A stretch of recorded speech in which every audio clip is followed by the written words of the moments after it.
Thank you. I wanted to ask you. You said that Rauf was very difficult for you to guard. Yeah. It was said in the chat, and I agree.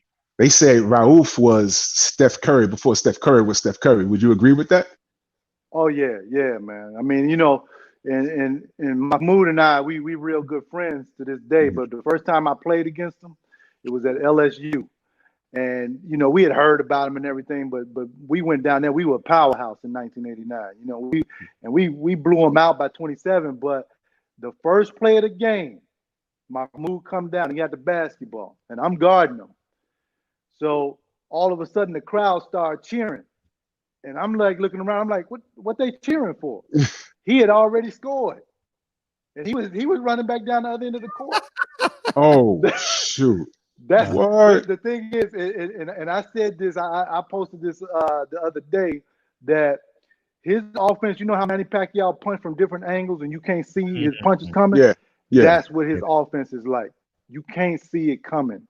And I had problems with him, man, all throughout my pro career, everything. Y'all remember I was part of the first number 1 seed to get beat by a number 8 seed when I was with Seattle. Denver beat us. Yeah. Mahmoud was giving us the business. And you know, Gary Yeah. Payton, who's renowned, you know, great defensive player, he was killing us, man. You know, Yeah. and Yeah. a big reason is because, you know, we couldn't see his offense coming, man. And he just had ultimate confidence. He could shoot it. Mm. And, you know, you knew he had this move where he'd go between his legs and then cross back over in front of you. You couldn't stop it. Even though you knew it was coming, you couldn't stop it. And, you know, he got into his religion and everything, which is cool. But had he been like totally dedicated to the game like Kobe or like MJ, he could have led the league in scoring for several years, man.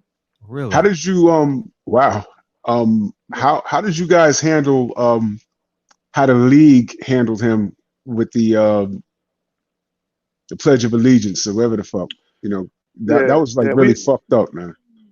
Yeah, we were all cool with him, man. We behind him. I mean, if that's his belief, you know, that's his belief. You know, I'm not gonna knock a man's belief system or what he wants to do. So we were all behind him. Everybody in the league, you know. So you know, and believe it or not, we all like a tight knit group, a frat. You know, even though we compete against each other, we still are cool with each other off the court. And you know, if we have problems, even in retirement, if one of us has a problem, you know, we all as a retired players association try and deal with that problem with that certain player. So, you know, if one of us goes, you know, if one of us wants to protest the national anthem, that we find out what it's about, and if we disagree with it, we don't say it publicly. We keep all of our stuff in house. You know, that's why the NBA Players Association is a tight knit group. That's a good look, man. Because you know we all the way up until now. Yeah, I ain't got to tell you. You know, you see what's going on. You see what's going on, and it's just a sad state of affairs. You know, I had a shameless plug for me. I had a debate with Paulie Malignaggi today on Instagram on Fred. You know where to go look for that. You know, it's a very interesting debate, man. He's actually and you know what, brother? I actually heard you on Fred's show talking about that a couple weeks ago.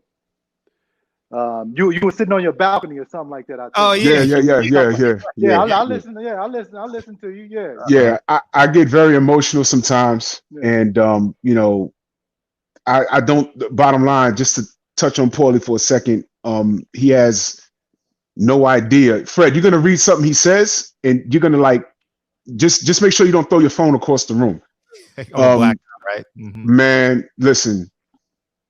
He showed an extreme level of cognitive dissonance and insecurities in something that he put.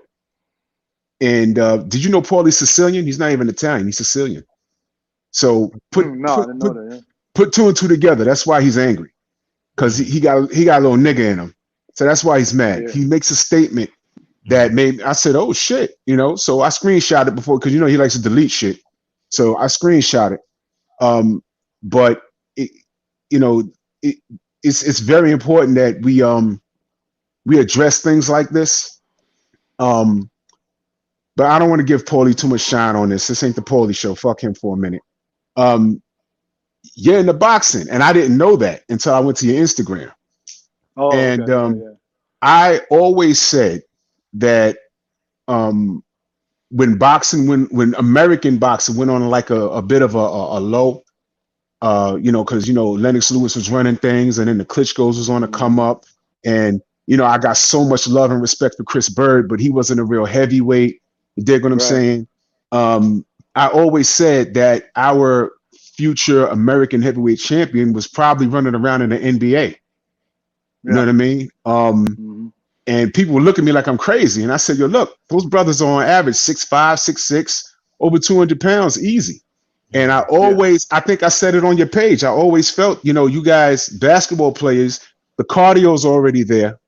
So you're already in shape. If you're a late bloomer, all you got to do is learn some basics, and based off of the integrity of your chin, you might have some level of success. Did you ever think that maybe I could beat some of these guys' asses on the pro level? Not if I had trained religiously from the time I was young. Yeah, I think I could have. Like if boxing had been my only sport, yeah, I think I believe I could have been a champion. But I took it up. I turned pro. My first pro fight was when I was 36. Wow. So and I had been boxing all my life, and then I studied jiu-jitsu and Muay Thai boxing. So I'm used to combat sports, but boxing is my first love. So and I've been in the ring with pros. Frezzo Kendall here in Chicago, and Montel Griffin. Those guys are my boys. Nate Jones. Wow. All those guys. We all hang out in the same gyms, and I don't know if you guys remember Andre Arlovsky. You used to be a UFC heavyweight. Andre Arlovsky, Andre the Pitbull. Yeah, I used to spar with Andre a lot, and but the one thing I tell people, is that when Michael went to baseball, they thought that he went to AA ball. They thought that those guys were taking it easy on him. They wasn't taking it easy on him, because I can tell you, they didn't think they was gonna like this. You don't belong in this sport, so we're gonna show you that you don't. So we're gonna bring our best. It was the same way for me in boxing. When I was over there at the gym sparring, they were trying to run me out of that gym. They're like, yo, this basketball player coming over here. I took a lot, man, but I showed them that I was serious about the sport, and that I wasn't no punk. And once I learned, I could deal. I could stay in there with you. And I couldn't beat no pros like Frez or Kendall or Montel Griffin or nobody like that. But the rest of the guys I can hang with. But I showed them respect. I went in there humble. Wanting to learn and everything. Because this was my passion. Yeah, that's what's up, man. 'Cause, I look at a guy like, for instance, let's say a LeBron James chose boxing instead of basketball. Oh, yeah. Any sport. Jesus Christ, man. Can you imagine? I mean, the guy man. that people don't realize, he's not that much smaller than Karl Malone. And Karl Malone was a fucking ogre. I met him years ago. I said, God damn. Okay, yeah. But he looked like the Black Shrek. I mean, for real, that guy's huge, man. What the fuck? Who else I met? Oh man, I met Otis Thorpe. Oh, he's not. That guy's not human. What the hell was that?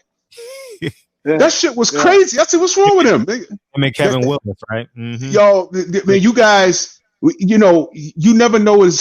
People call me big. I'm only 6'2", but I tell people, I say, you stand next to these athletes. I remember my boy I live in the Bronx, and my boy, he used to talk so much shit about John Starks.